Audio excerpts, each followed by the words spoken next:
In 'n ondersoek oor die foto-elektriese effek is die grafiek van maksimum kinetiese energie teenoor frekwensie vir 'n sekere metaal verkry. Die afsnitte P en Q onderskeidelik verteenwoordig. Die korrekte antwoord is B, die arbeidsfunksie en die druppelfrekwensie. Ons is op soek na wat voorgestel word deur P en Q. Ons weet op die y-as het ons EK max en op die x-as het ons frekwensie. So kom ons gebruik ons vergelykings op die formuleblad om P en Q te bepaal. Teen die tyd weet jy al die energie van 'n invallende foton is gelyk aan die werksfunksie of die arbeidsfunksie plus die maksimum kinetiese energie van die vrygestelde fotoelektron. Ons grafiek het EK max in die posisie van y, so ons herskryf hierdie vergelyking as EK max gelyk aan die energie minus die arbeidsfunksie.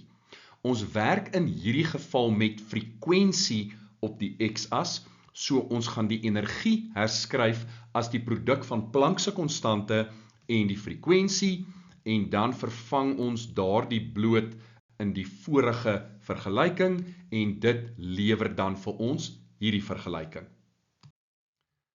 So nou is ons vergelyking in die formaat y gelyk aan mx plus c en nou is dit net wiskunde.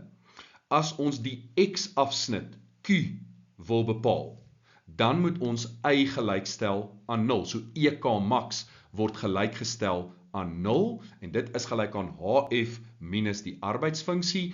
Ons vat HF na die ander kant en dan sien ons dat HF is gelyk aan die arbeidsfunksie, maar die arbeidsfunksie kan ons gaan herskryf as Planck se konstante maal met die druppelfrekwensie.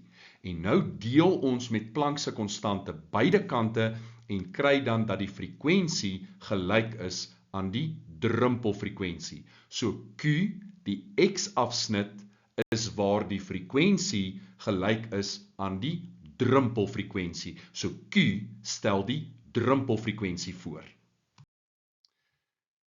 Om die y-afsnit te bepaal, moet ons x gelykstel aan 0. X is die frekwensie, met ander woorde, ons gaan daardie frekwensie vervang met 'n 0 waarde, so die EK maksimum is gelyk aan negatief die arbeidsfunksie. So P veronderstel die arbeidsfunksie.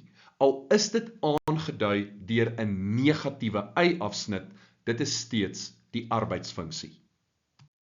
So P is die arbeidsfunksie en Q is die druppelfrekwensie en dit is opsie B.